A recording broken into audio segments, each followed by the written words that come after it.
División de Ciencias y Artes para el Diseño de la UAM Azcapotzalco presenta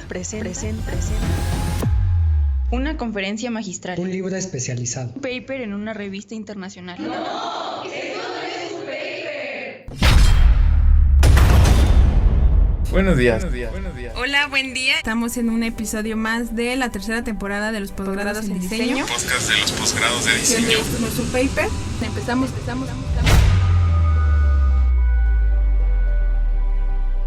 Los saludamos, Leonel Alcántara y una servidora, Claudia Romero.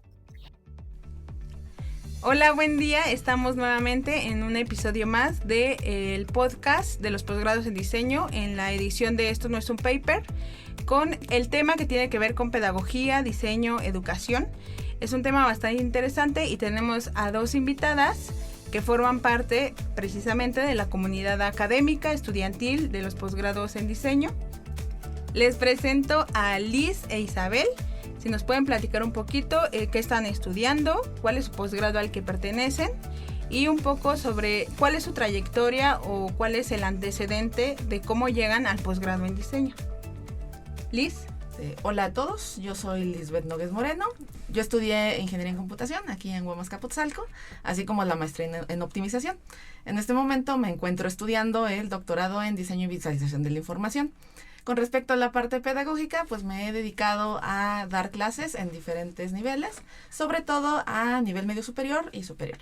En instituciones como han sido en este caso Colegio de Bachilleres, el Tecnológico de Ecatepec, también la Universidad Privada del Estado de México y la Universidad Autónoma Metropolitana, específicamente en la unidad Coajimalpa. Con respecto a la parte de mi trayectoria profesional, me he dedicado más a una cuestión de freelance, donde me he desarrollado sitios web, así como algunos productos, digamos, multimedia, como han sido pues algunas cápsulas, edición de audio. Muchas gracias, Liz. Isabel.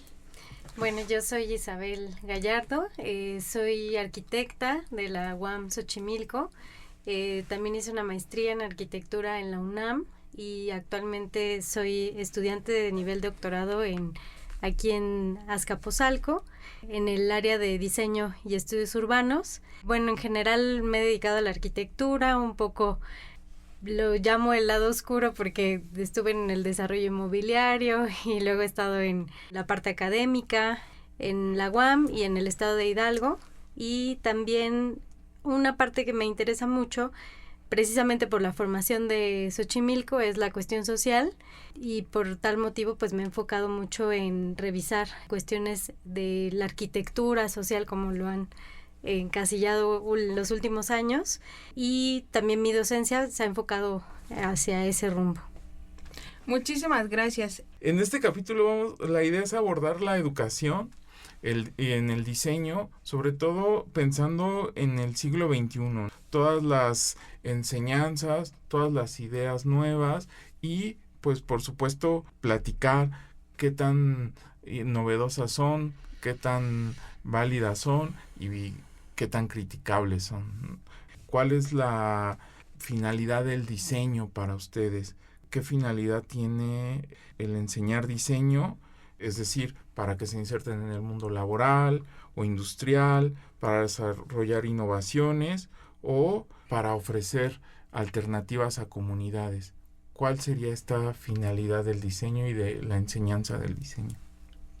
Bueno, en mi caso específicamente, que la idea es desarrollar, pues ahora sí que herramientas de software. Muchas veces el acercamiento que tiene el usuario con la parte de transformar el proceso manual hacia la parte digital le cuesta trabajo. Entonces, a través del diseño se pueden hacer metáforas que ayudan a que el usuario pueda acostumbrarse de una manera más efectiva, pues ahora sí que a la nueva herramienta. También, por ejemplo, en la parte estética, pues es muy importante, porque si algo no les llama la atención, pues puede ser un problema. Dicen, qué interfaz tan fea, y al final no utilizan la herramienta por eso.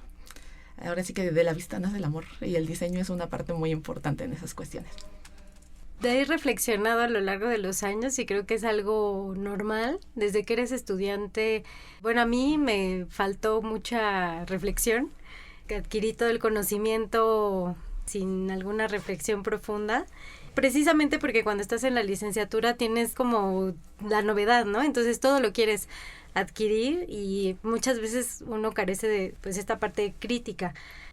Creo que la reflexión que he tenido me adhiero un poco más hacia la cuestión fenomenológica, en donde se entiende que el diseño es un proceso que se ha dado a lo largo de toda la historia de la humanidad.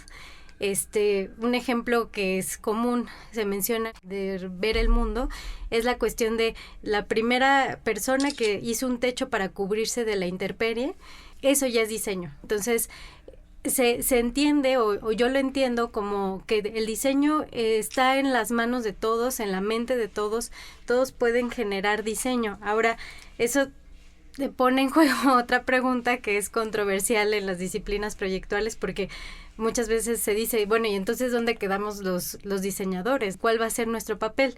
Y creo que el papel que nosotros tenemos es el de generar opciones a partir de la técnica, que pues de alguna manera se ha venido perfeccionando, más bien completando a lo largo de los años, y que tenemos o deberíamos de tener esa habilidad de poderlo compartir con la población en general, para que esa naturaleza humana que tenemos de cambiar, transformar, hacer habitable la manera en la que nos relacionamos en el mundo, pueda desarrollarse de una manera que más, no sé si funcional, o que las fases del proceso puedan funcionar un poco de mejor manera. No sé qué palabra usar, he estado también reflexionando en eso, pero es un proceso y cada fase tiene un objetivo, y que puedan funcionar cada uno de esos objetivos. Creo que esa es la parte crucial en la que nosotros podríamos involucrarnos. Entonces, nos plantean dos ejes para empezar, a mi parecer. Por un lado, pues la importancia del diseño en la pedagogía, porque en el siglo XXI las chicas y los chicos, las niñas, los niños, los jóvenes, todo lo ven a través de imágenes. Cada vez somos una cultura más visual. Y por el otro lado, si las entiendo bien, la parte del diseño entendido como un proceso en el cual ya no solamente hay que pensar en un objeto o en lo que pasa con el objeto, sino en el diseño de las actividades humanas, y que en ese sentido podemos aportar las diseñadoras, los diseñadores en este proceso de diseño en general de las actividades. Y yo les preguntaría, en general esto pues se puede aplicar hacia la parte de la industria, que es lo más común en las universidades, pero ¿y las comunidades? En mi caso, en algún momento también me tocó trabajar en algunos programas sociales dentro del gobierno de la Ciudad de México respecto a la parte de alfabetización digital. A veces como que pensamos o tenemos esa dinámica en la que decimos, es una sociedad hiperconectada, pero no todas las personas tienen la misma oportunidad, digamos, como de tener acceso a este tipo de dispositivos. Por ejemplo, en el caso de los adultos mayores, muchas veces eso es lo que los aísla de lo que sería la parte social, porque no pueden, pues ahora sí que nosotros decimos, lo vemos en la red social. Ellos a veces a lo único, digamos, como de este estilo que tienen acceso es a la televisión. Se pierden de muchísimas cosas. Y cuando ellos tratan de aprender, a pesar de que el dispositivo, digamos, que podría estar diseñado para que supuestamente fuera más sencillo, esa transformación, en este caso de la forma en la que ellos piensan, o en este caso un modelo mental de su mundo, pues varía muchísimo con lo que nosotros, por ejemplo, ya con una diferencia generacional pues bastante amplia, que la brecha es bastante notoria, no es igual la forma. Entonces hay que no, digamos, como aislarlos en ese sentido. Igual hay jóvenes que, a pesar de que sepan utilizar el TikTok y las redes sociales, a la hora de ponerlos a hacer, por ejemplo, un documento de Word, no saben. Entonces, el hecho de que utilicen un dispositivo tampoco es garantía de que ese conocimiento, digamos, como que surja por generación espontánea. Pues sí es muy importante concientizarnos de que al final de cuentas toda esta parte de la tecnología implica un aprendizaje, y que también debemos estar dispuestos a compartir ese conocimiento. Que no seamos, pues ahora sí que egoístas en ese sentido, porque hay ocasiones en las que, sobre todo por ejemplo en los chistes, ¿no? Mi mamá me dijo que le ayude con el celular. Pues sí, es que al final de cuentas es algo con lo que no están familiarizados, y si nosotros tenemos la oportunidad de aportarles algo, pues hay que hacerlo ahora sí que con la mejor disposición, sobre todo. Pues solo recuerdo la última parte sobre la inserción industrial, laboral. Aquí yo he estado también, es una reflexión que tengo a partir del trabajo de investigación de tesis que estoy haciendo, y es cuestionarse, existe un discurso que todos sabemos, pero que no discutimos, ¿no? En que en realidad la universidad está formándote para que cuando tú salgas entres al mercado activo y vigente de la sociedad, que se enfoca principalmente a una cuestión mercantilista. Entonces, pues, ¿qué pasa con la sociedad? Es la experiencia que tengo y que otras personas que se dedican a el entorno construido, pues mencionan que la gente, en realidad, muy poco de la población puede tener acceso a un técnico, llámese diseñador, arquitecto, urbanista, planificador territorial, diseñador industrial, diseñador gráfico.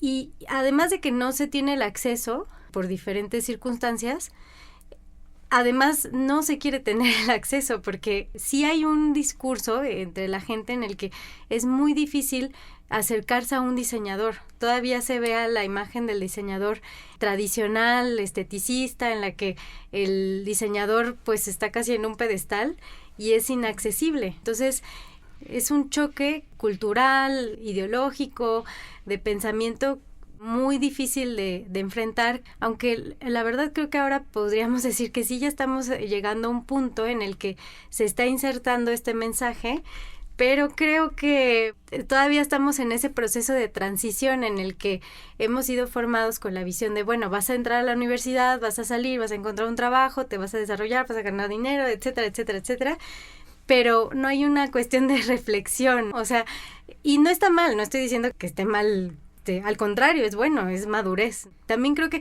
es otra cosa que en la universidad, creo que es uno de los objetivos que tiene la universidad, lo que hace. Al principio discutíamos si nos sirve o no la información que obtenemos en la universidad, y en realidad una cosa que yo creo que es valiosa es la cuestión de la madurez como individuo. Cuando uno va aprendiendo ciertas cosas, no solo técnica de, en este caso, diseñadores, sino la madurez es la que te va ayudando a tomar decisiones a lo largo de tu vida. Y entonces tú en algún momento podrás reflexionar, bueno, ¿y entonces en dónde me voy a insertar? ¿En un campo laboral que se dedica, por poner dos ejemplos, ¿no? Hay muchas aristas, a la cuestión mercantil, o voy a enfocarme a trabajar con el grosso de la población que conocemos que está en condiciones desiguales, de vulnerabilidad y que requiere atención? Ahí, o sea, exacto, ¿no? O sea, o me dedico a la parte mercantil y a ver por mí mismo, o me dedico a ver por otras personas y justamente promover que esa educación, sobre todo en la parte de educación pública, tenga o retribuya a las personas de menos ingresos, ¿no? O sea, es la pregunta, porque la educación pública en México debe tener el objetivo de insertar en el mundo mercantilista a individuos que vean únicamente por ellos, o el objetivo tiene que ser que las estudiantes que están recibiendo, digamos, de alguna manera una beca, puedan retribuir a la sociedad a través de esa educación pública, gratuita, autónoma. ¿Cuál es el objetivo? ¿Y cuál sería el objetivo entonces en diseño, ¿no? En la educación de diseño, ¿ya? Para ir entrando en el tema. El objetivo, yo creo que de inicio sería empezar a reflexionar. Creo que es una reflexión que tenemos en los pasillos, entre nosotros, que de pronto tomamos un café o lo que sea y tenemos esa reflexión un poco introspectiva, pero creo que nos hace falta empezar a exteriorizarlo y discutir sobre, primero, pues un planteamiento ético del diseño. Creo que es algo que se discute muy poco, y esa línea delgada entre tomar directrices sobre la ética pues nos ha llevado un montón de críticas de otras disciplinas, en decir, la arquitectura ha hecho un montón, por ejemplo, hablando de la arquitectura moderna, que se ha criticado muchísimo en los últimos años. Sí, se nos juzga por eso, pero también nosotros creo que debemos empezar a discutir, bueno, cuáles son nuestros aspectos, líneas éticas para decir esto que se hizo está contribuyendo a la sociedad o no, de qué manera, bajo qué perspectivas. Creo que también un riesgo es, que justo también es lo que he estado reflexionando, es quedarnos solo en una única visión. Creo que es muy valioso que todavía tenemos en la universidad esa diversidad de visiones, de maneras de entender el mundo, y pues entre ellas está también lo mercantil. Tenemos que seguir con eso. Desgraciadamente, pues esta es la que tiene mayor peso, y creo que poco a poco yo sí tengo esperanza y veo en los datos que poco a poco pues va surgiendo la otra contraparte social, pero se esperaría, o yo esperaría, es mi deseo, que vayan surgiendo otras que yo ahorita desconozco, pero espero que pues surjan, podernos plantear un objetivo en un tiempo determinado, porque también hay que entender que los procesos sociales, humanos, relacionados con el diseño, cambian a lo largo de la historia de la humanidad. Creo que es algo que no debemos de perder de vista. El punto es si una escuela pública, o sea, en las universidades públicas como la UAM, pues planteaba a Isa como dos visiones. Por un lado, la visión de qué es la que más hay, es decir, yo te enseño, y es como esto que le llaman currículum oculto. Yo no te digo, pero te estoy enseñando para que tú llegues, salgas de aquí, entres en una empresa y ganes dinero tú, Juan Pérez. Esa es la visión empresarial de la educación.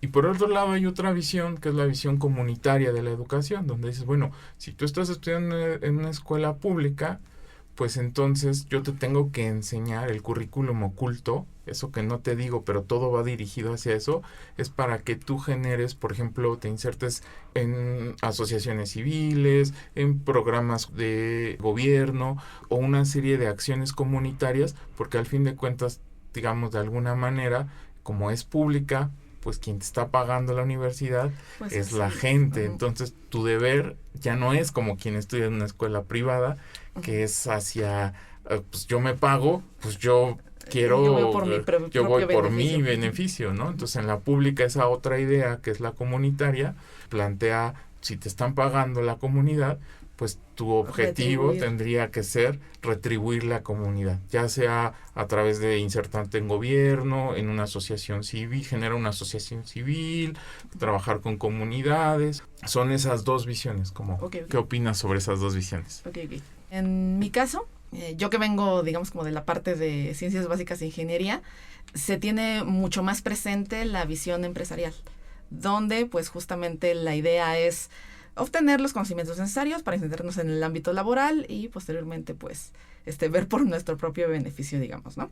Lo que me ha parecido bastante interesante, ya digamos, cuando me tocó integrarme en la parte de diseño, pues es que no solamente se queda en aprender la técnica o saber en qué consiste, digamos, como el uso de herramientas para obtener un producto como tal, sino que también lleva una parte social donde se analizan, pues ahora sí que el contexto de lo que nosotros estamos o sobre lo que estamos haciendo un diseño como tal. Y también, pues bueno, es un entorno donde invita bastante a la reflexión con respecto a pues los temas que se vayan abordando. Por ejemplo, en el caso de lo que sería la parte de tecnología, que es algo que, pues queramos o no, está bastante presente en ese sentido. Como había mencionado anteriormente, pues hay todavía muchas cosas que estarían pendientes en ese sentido. Pero pues también es útil. En este caso, al ser una institución pública, siempre debemos de tener presente que la idea es que nosotros podamos, pues ahora sí que retribuir un poco a la sociedad que ha visto, digamos, como una, tal vez no una esperanza, pero que ha ayudado a lo que sería, pues ahora sí que desarrollar los estudios en este tipo de instituciones y sobre todo su existencia. Y pues bueno, en la parte social, pues siempre debemos de estar pues ahora sí que presentes, a pesar de que pues al final de cuentas muchas veces trabajamos más que nada para llevar el sustento a casa.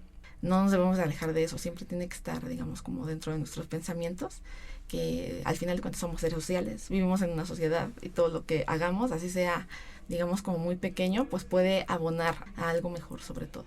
Ya metidos en la idea de la educación y el diseño, me gustaría preguntar, esta educación en la sociedad de México en el siglo XXI, ¿para dónde tiene que ir? ¿No? Se habla mucho hoy en día en la universidad de la educación en línea. Ya lo había mencionado hace un momento Liz, en donde decía, bueno, pues sí, universidad en línea y ya no presencial, de mudar todo hacia la cuestión del Zoom, de a distancia, pero y bueno, ¿qué pasa por un lado con las viejas generaciones? Y por el otro lado, bueno, pues también a mí mis estudiantes de repente me dicen, es que está en TikTok, profesor, y yo les digo, no tengo TikTok, ¿no? Entonces, ¿qué va a pasar con nosotros dentro de 5 o 10 años? Si también los no tan jóvenes vamos a quedar excluidos de esa parte de educación en línea, o hay una parte mixta. ¿Cuál es su posición en cuanto a esta educación en línea, presencial o mixta? Tanto en el tema de las generaciones como también en el tema, pues igual de una vez en las comunidades, ¿no? O sea, en México hay muchas áreas que no tienen internet, hay muchas personas que no tienen computadora, o sea, no solo adultos mayores, también jóvenes, y no solo estamos hablando de comunidades rurales alejadas, muchas veces inclusive en los límites de la metrópolis. En el caso del diseño, por ejemplo, un tema más es el uso de las computadoras o los equipos. Por lo regular son equipos de alta gama, muy costosos, en donde con programas también costosos, donde pues no cualquiera puede acceder a ellos. ¿Cuál es su perspectiva respecto a esta cuestión hacia dónde la educación del siglo XXI en diseño? El diseño originalmente pues era más en cuestiones análogas y que se manejaba pues ahora sí que con herramientas como eran pues ahora sí que medios clásicos como el papel y cualquier tipo de elemento que nos pudiera ayudar, por ejemplo, a dibujar o incluso a hacer texto. En la actualidad pues ya también la parte de la tecnología ha impactado pues de una manera, pues no sé si positiva o negativa, realmente depende mucho de la visión de cada quien. Ha ayudado muchísimo en ese sentido a que pues a lo mejor no tenemos acceso a los medios, digamos, como tradicionales, pero a través de lo que sería la tecnología pues se pueden imitar algunas cuestiones, por ejemplo en el caso de la pintura o este tipo de cosas. Ya digamos como que regresando a esta otra cuestión, es importante también sobre todo mencionar que el producto de diseño no necesariamente va a ser accesible para todos. A lo mejor en un medio impreso, ese es fácil que lo podamos ver mientras lo pongamos en algún lugar donde exista pues ahora sí que tránsito de algún tipo de personas. Pero ya una cuestión digital se acota demasiado y a lo mejor se pierde, digamos, una parte de esa intención. De hecho, en algún momento me tocó ver que se burlaban de una campaña con respecto a alfabetización digital y la promocionaban en redes sociales. Entonces, como pues la alfabetización digital se supone que es porque la gente a lo mejor ni siquiera sabe utilizar el celular y cómo esperas que se enteren, ¿no? Es como, o sea, era incluso absurdo en ese sentido. Pues hay que estar, digamos, como que bastante conscientes del mensaje que queremos dar y el medio, sobre todo, que vamos a utilizar en la cuestión de educación, pues hay que, no solo es un compromiso, tenemos que tomar nosotros como docentes o como estudiantes de posgrado, sino que en general, pues a lo mejor puede permear un poco también en nuestro componente social, amigos, familia, que pues al final de cuentas todo esto pues va a impactar de forma positiva, esperemos, en la sociedad. Así de sácale una foto al QR para saber cómo usar tu celular, ¿no? Ajá, sí, y es como y si la cámara no sirve, o si no saben usar la cámara, si incluso. no sé usar que la cámara, ¿cómo accedo? Como este fenómeno en los restaurantes, ¿no? Que en pandemia se deshicieron prácticamente del menú impreso y solo era en QR y si no traigo datos. Pues también surgen nuevas problemáticas en ese sentido. Me pasó, no llevaba datos y me tuve que salir. Ay, qué triste. Lo bueno es que luego sí había clave de Wi-Fi, porque si no, ¿dónde vamos a parar? Sí, no, yo no pude consumir. Eso es triste. Fue muy triste. Nos limitan. Esto que mencionas suena chiste, pero creo que es una realidad que tenemos que tener vigente.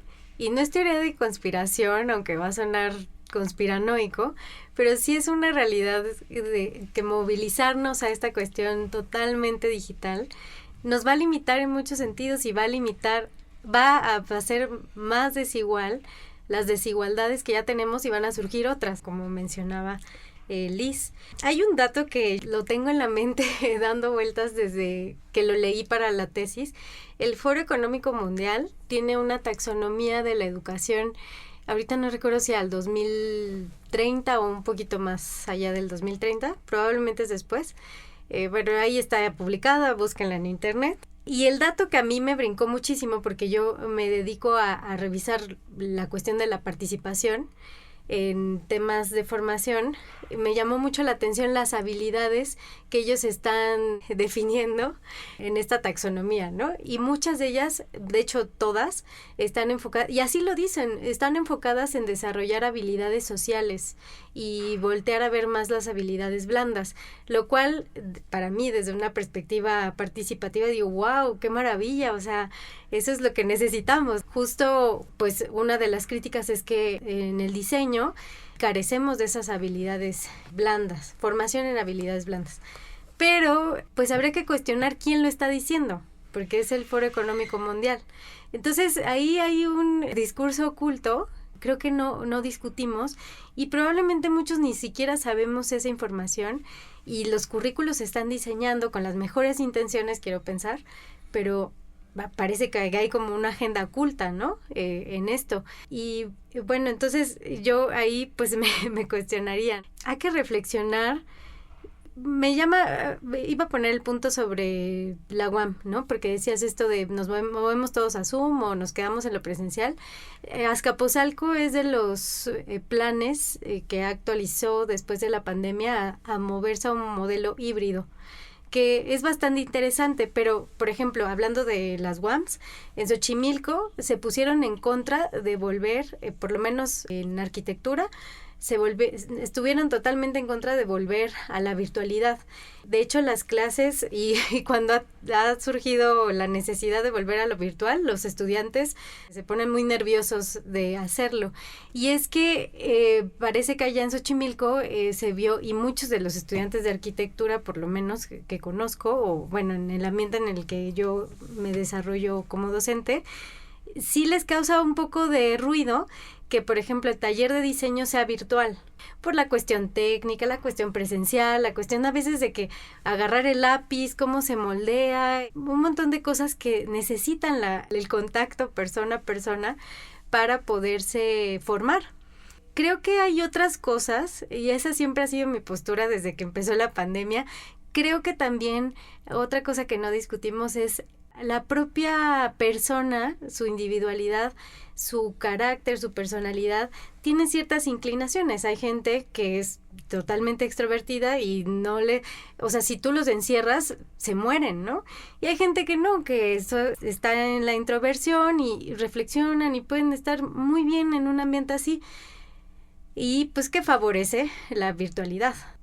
Creo que sí hay que ir pensando en un modelo híbrido, porque pues ojalá la idea, y muchos ya lo han mencionado y está en las redes sociales y en los TikToks y todo eso, dicen, bueno, los docentes son de estas personas o trabajos que van a desaparecer con las inteligencias artificiales. Y de hecho así lo plantean en esta taxonomía. La parte del conocimiento va a estar reemplazado por la inteligencia artificial. No se espera que a un alumno se le forme con conocimientos, como se hacía anteriormente a través de la memorización, principalmente la memorización, sino que esa parte va a estar cubierta con la inteligencia artificial, y entonces ahora necesitamos desarrollar en las personas habilidades blandas para saber cómo usar esa información que nos da la inteligencia. Creo que es un muy buen momento para ponernos a reflexionar sobre qué es lo que esperamos ver en 5 o 10 años de la formación.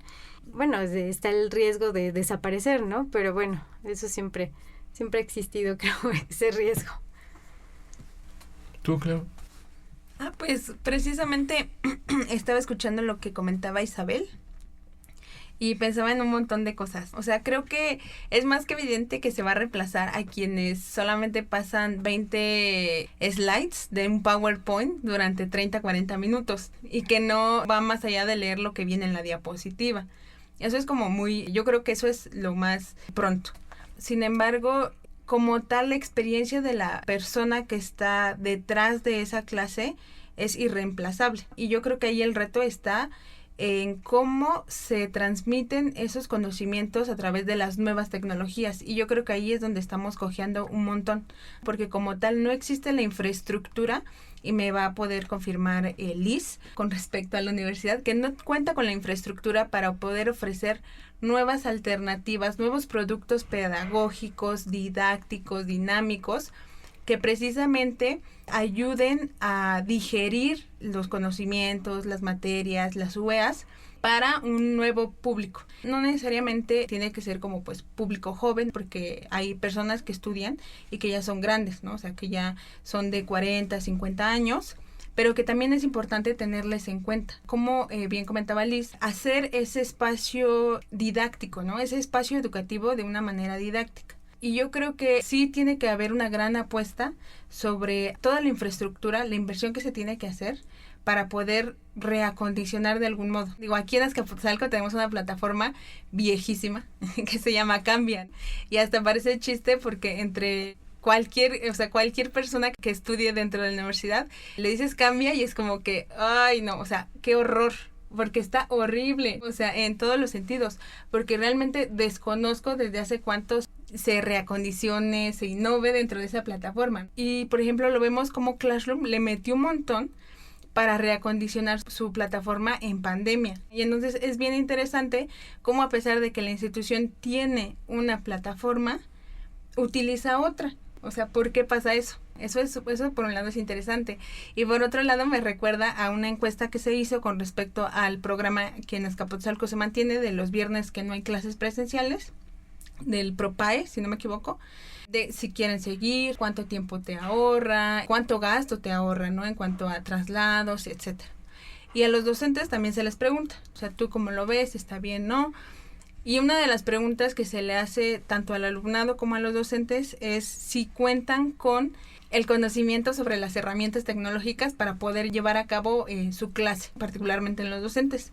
Y el 100% de los docentes dice que sí, que domina todas las herramientas tecnológicas para llevar a cabo su clase virtual. Eso es bien curioso porque dentro de la comunidad estudiantil pareciera que es todo lo contrario. Entonces es bien chistoso de alguna manera, porque pues tecnología, así a grandes rasgos, pues ¿qué sería, no? O sea, cada quien va a tener como una visión diferente. A lo mejor saber las herramientas necesarias, pues es saber prender el Zoom, iniciar sesión. Pero ¿qué pasa con otras estas herramientas, como comentaba Isabel, que se pueden a lo mejor utilizar dentro de un taller de arquitectura, que salen de lo más común para llevar una clase online? Se saben utilizar estas herramientas, de qué manera se utilizan esos recursos. Y por ejemplo, hay otras instituciones que actualmente sí están apostando por invertir a toda esta parte educativa.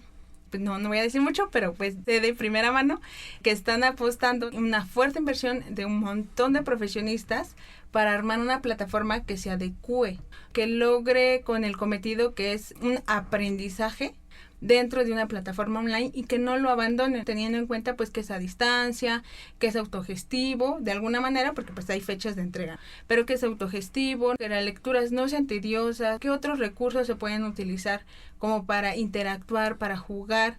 Y todo viene también a colación, ¿no? Un tema que está como muy de moda, que es la gamificación dentro de la educación, como para hacer atractivos estos conocimientos y que se retengan de una manera pues más interesante. O sea, yo sí creo que es muy complicado llevar a cabo actividades virtuales actualmente, pero porque no hay el espacio acondicionado de la mejor manera para pues lograr el cometido. O sea, porque como tal yo no creo que sea pues solamente proyecto mi presentación y ya, no me voy leyendo, vas platicando y ya. O sea, creo que sí debe de ser ir más allá. Y ustedes, me imagino que dentro de sus especialidades, de sus disciplinas, pues conocen, ¿no? De un montón de plataformas que te ayudan para un montón de cosas. Eso era lo que quería comentar respecto a lo que nos platicó Isabel. ¿Cuáles serían tu idea de las principales competencias que debe tener el profesor de diseño en el siglo XXI? Bueno, primero que nada, una de las cosas en las que generalmente llegamos a tener algún tipo de deficiencia, sobre todo aquellos que no somos, digamos, como que directamente con una formación en la parte de educación, es justamente la pedagogía.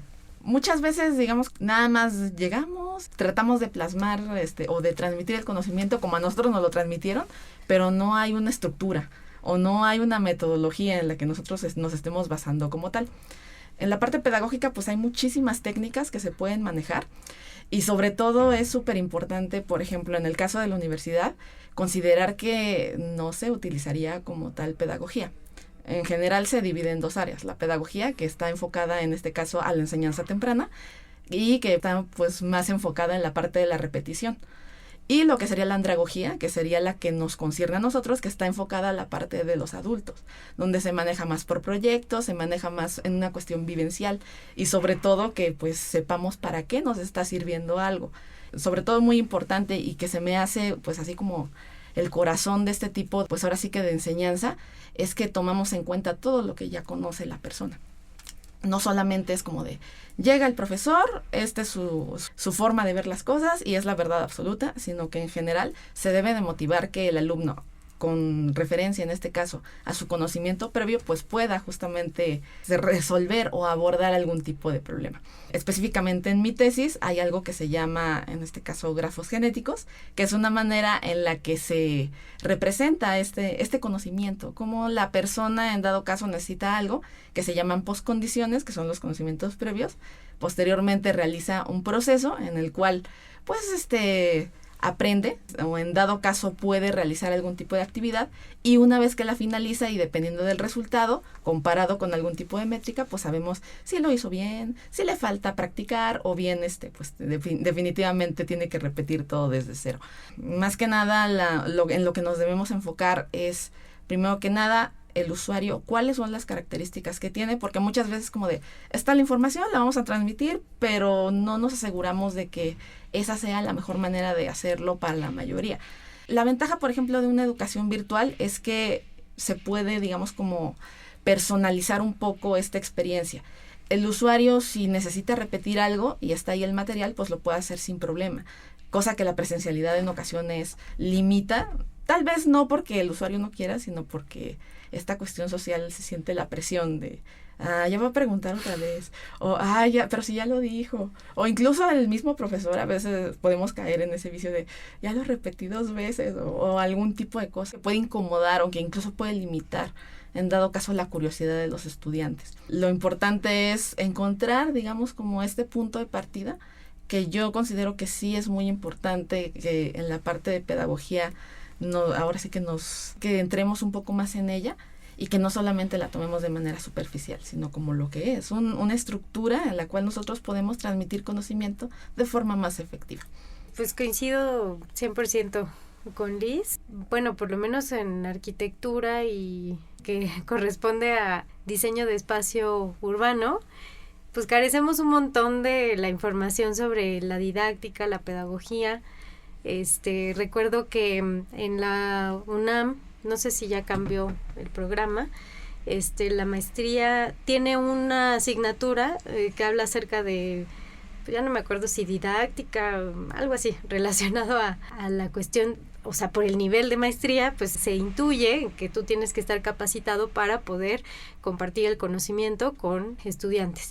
Pues depende mucho otra vez del docente, ¿no? Que está dando la información, se sujeta mucho a su libre cátedra, la cual está bien, o sea, está bien que tengamos libre cátedra, solamente que pues no hay un criterio claro sobre qué es lo que se debe o no conocer, cómo enseñar.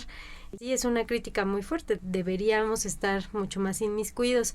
Yo pensaría en apelar una vez más a la interdisciplina con todas sus dificultades que todo mundo sabemos que existen, pero que si nos ponemos ya a trabajar y dejamos el discurso, pues vamos a ir resolviendo.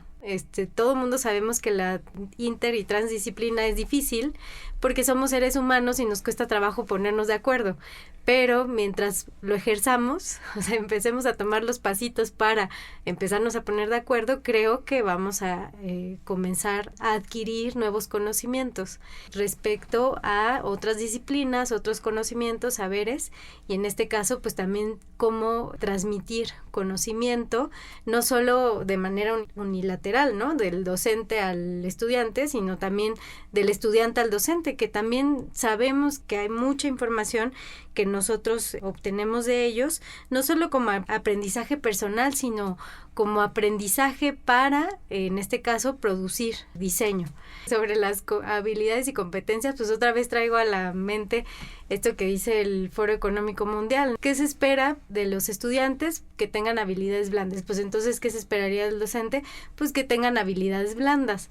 Y la verdad es que pues lo carecemos casi al 100%. Creo que ahí es una área de oportunidad, no porque lo diga el Foro Económico Mundial, sino porque lo dijo Liz hace un rato, somos seres sociales y necesitamos comunicarnos entre nosotros, ponernos de acuerdo y constituir la sociedad en la que nos desarrollamos. Otro aspecto que veo crucial, la cuestión de... Pues aquí este es un discurso, y así tengo la frase, y la verdad no le quiero cambiar, sobre la actitud y la aptitud, porque me gustan las dos palabras. La actitud que nosotros tenemos como docentes sí influye en la forma en la que nos relacionamos con nuestros alumnos. El nivel de compromiso, los alumnos lo saben, o sea, saben cuando un maestro está comprometido y otro que no, y entonces ahí ellos ven si le ponen atención a la clase o no. A veces lo notan con la puntualidad, aspectos muy básicos de relaciones humanas que nosotros podríamos tener. Esta idea del ejemplo que pues ha venido perdiendo, y que no es apelar, yo creo que ahorita no estamos en el momento de apelar a si es lo virtual o no virtual, etcétera, sino hasta esas cosas se pueden dar en la virtualidad. Y creo que mientras nosotros estemos con la actitud de querer seguir construyendo conocimiento juntos, pues vamos a ir resolviendo cuestiones como las que planteabas en el aspecto de cómo enseñamos a dibujar desde una pantalla. No sé, pero vamos a hacerlo y vamos a aprender juntos y vamos a ver cómo lo vamos resolviendo, y se integrarán todas aquellas habilidades, como mencionaba Liz, tecnológicas, que nos puedan ayudar a que esto sea pues mucho más, se cumpla el objetivo, ¿no?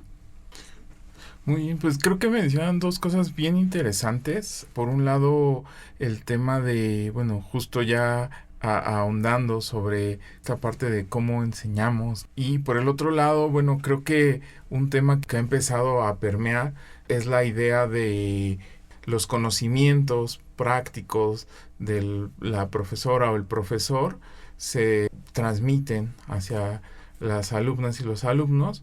Y justamente hablaban hace ratito, o está esta idea de que el alumno, digamos, de alguna manera sabe cuando un profesor es bueno o cuando un profesor es malo. Y hablábamos de que, hablaba hace rato Isabel, del tema de las diferentes formas de alumnas y alumnos. O sea, es decir, desde la psicología se plantea que hay no hay una sola forma de sujeto, sino hay diversidad, desde el introvertido, el obsesivo, hoy en día quien tiene TDAH, hay más autismo, inclusive, bueno, las diferencias de género, las diversas identidades sexuales. Es decir, hay una multiplicidad de personalidades y de personas que son estudiantes. Y en el caso de las maestras, de los maestros, de los profesores, ¿un profesor o muchas formas de ser profesor? Yo digo que algo que es crucial en ese sentido es la dinámica del grupo. Porque hay ocasiones en las que el grupo es bien cotorro, siempre están contentos, pero no en el mal sentido, porque hay grupos que son así muy escandalosos y que definitivamente no ponen atención y que parece que nada más quieren ir a socializar. Pero hay grupos que al contrario, o sea, sí están como que con esa actitud bastante festiva, pero participan, quieren aprender más, son bastante curiosos. En ocasiones, por ejemplo, incluso ellos son los que sugieren, ¿y si hacemos esto? ¿Y si hacemos lo otro? Y a partir de ahí han salido ideas de proyectos que a ellos los dejan pues bastante satisfechos y que a nosotros pues como profesores nos dejan una experiencia bastante bonita.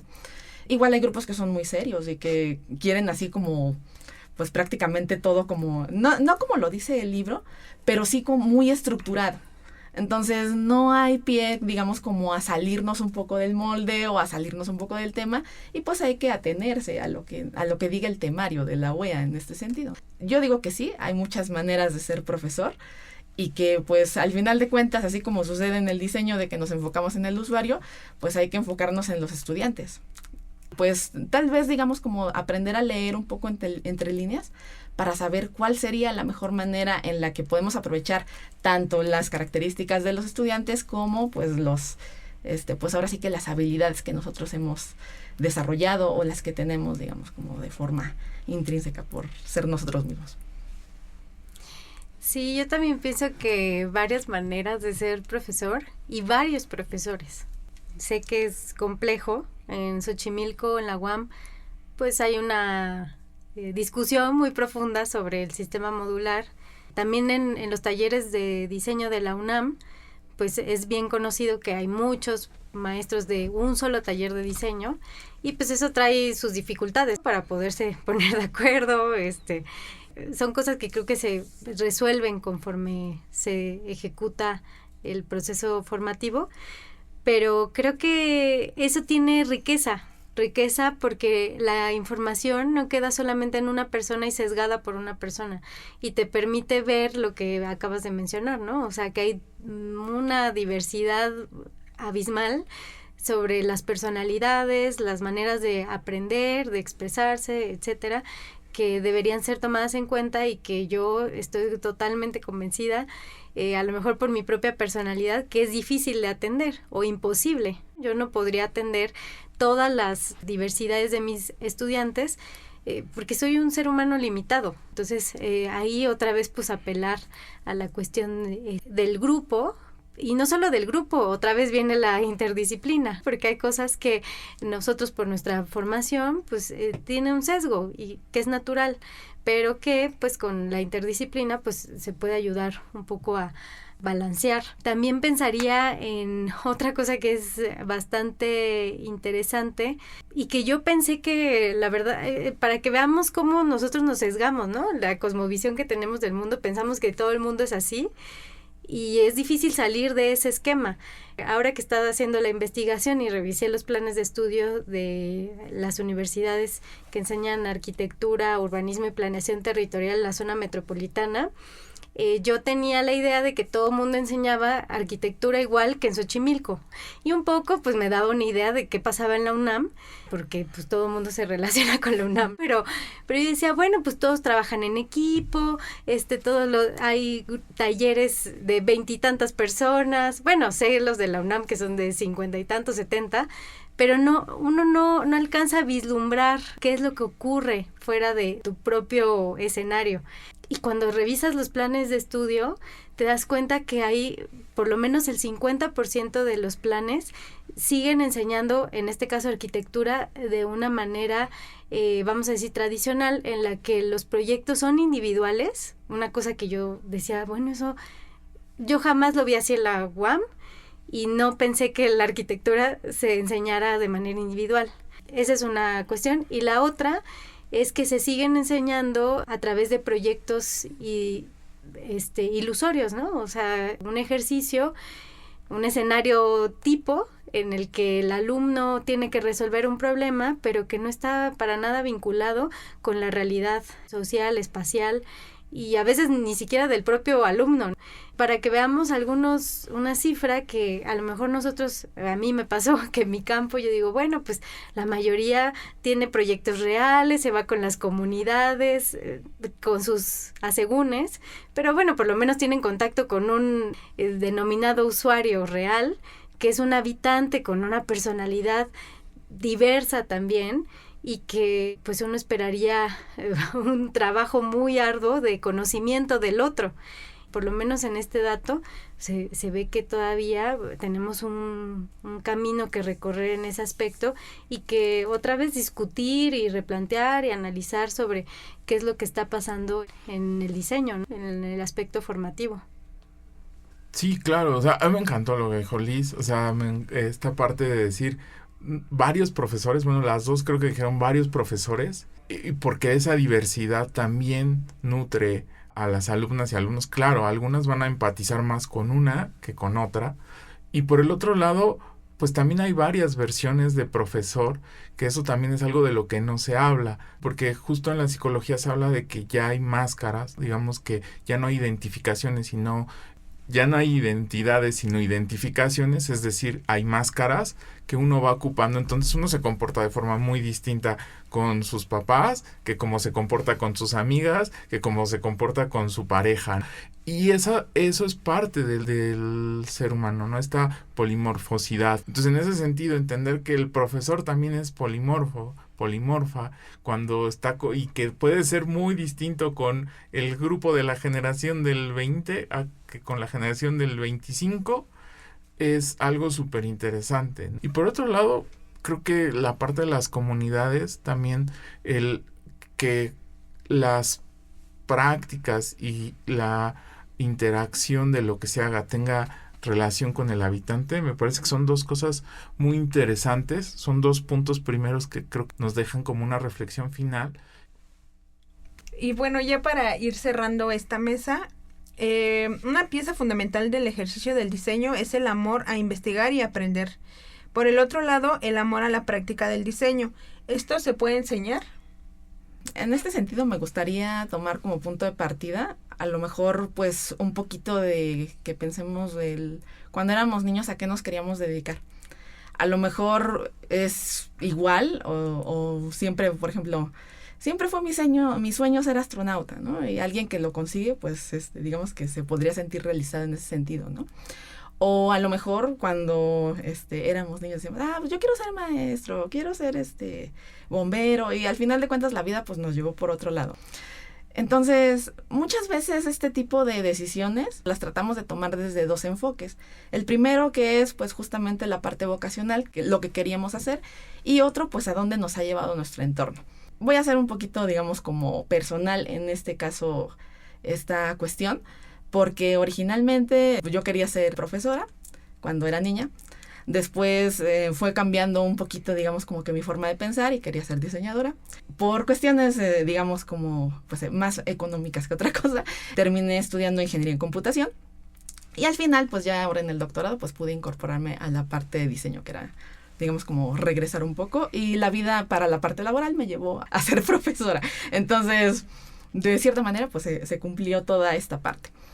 Yo en general pues me encanta lo que hago, tanto en lo que sería la parte de ingeniería como de la parte de la docencia y también en la parte de diseño, que pues he aprendido mucho en este tiempo que llevo justamente en el posgrado.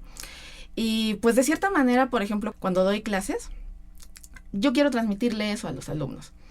Aunque en ocasiones siento que tal vez decirles las cosas demasiado, digamos, como con la verdad o ser demasiado crudo podría ser pues un poquito, digamos, como perjudicial, pero también ayuda a ellos a que tengan una visión de realmente esto es a lo que me quiero dedicar. Sí es digamos, como que la vocación, porque si nosotros nos dedicamos a algo que no amamos, vamos a ser muy infelices. Entonces, si le tenemos un amor a la práctica de diseño, pues simplemente desde que nosotros lo estudiamos sabemos que ese es nuestro lugar. Y no solamente el diseño, sino cualquier otra cosa que nos apasione. Cuando nosotros estamos ahí y sentimos, digamos, como ese apapachito al corazón, sí, este es el lugar en donde yo quiero estar. Y al final de cuentas, ese amor o ese cariño que nosotros tengamos por una disciplina o por la investigación en dado caso, que nosotros siempre queremos aprender algo nuevo, pues nos va a ayudar, no solamente en una cuestión personal, sobre todo que los alumnos puedan, pues ahora sí que sentir esta parte o esta emoción que nos provoca. Y pues ahora sí que en mayor o menor medida pues podamos, digamos, como implantar esa semillita en ellos y que pues no solamente se quede como en una parte individual, sino que como sociedad pues nos ayude a crecer muchísimo.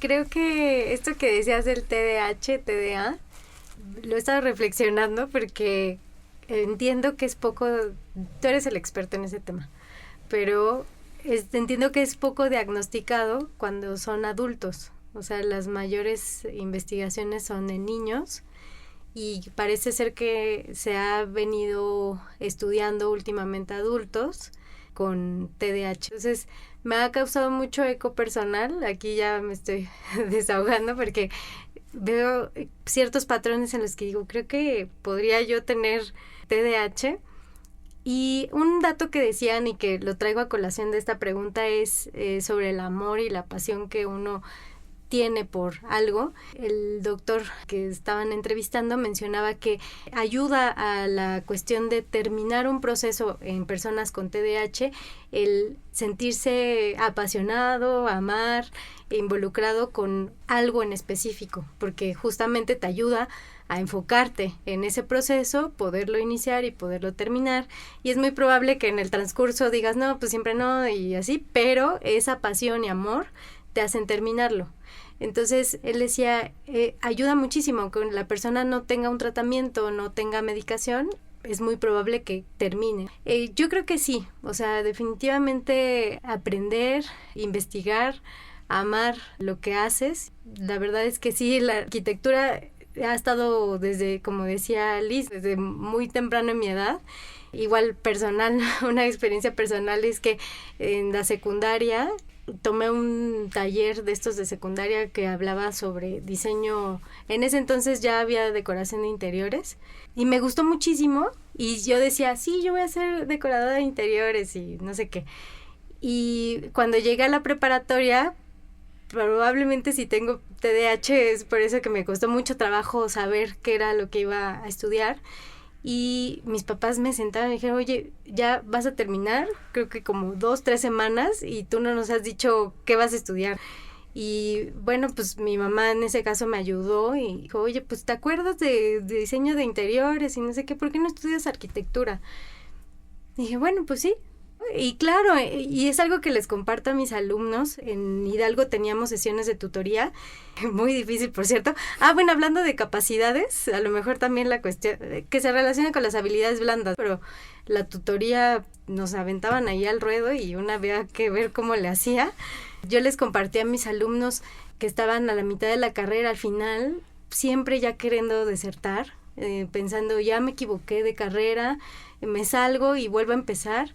No, es normal, tranquilo, es normal porque estás muy cansado, estás agobiado, pero vamos, sigue adelante, ¿no? Yo creo que a veces el amor y la pasión es esa palmadita, como decías, que te impulsa a concluir algo y que pues sí hay dudas en el camino, pero que también es parte de pues esta experiencia docente, que es muy gratificante el ver que tus alumnos empiezan, concluyen algo, aprenden, te retribuyen un montón de cosas que uno ni espera.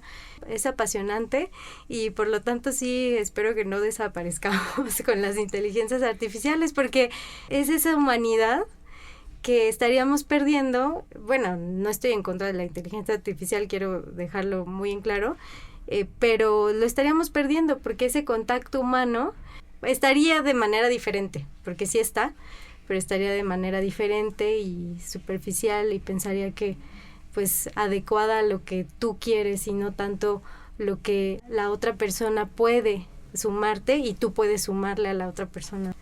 Entonces yo creo que con eso yo cerraría.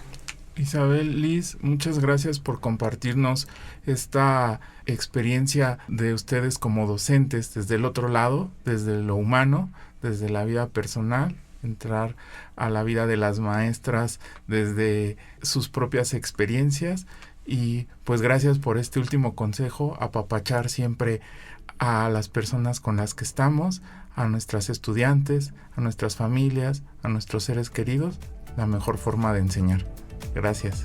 Pues muchísimas gracias por la invitación, sobre todo. Por el espacio de terapia. La División de Ciencias y Artes para el Diseño de la UAM Azcapotzalco presentó una conferencia magistral, un libro especializado, un paper en una revista internacional. ¡No! ¡Esto no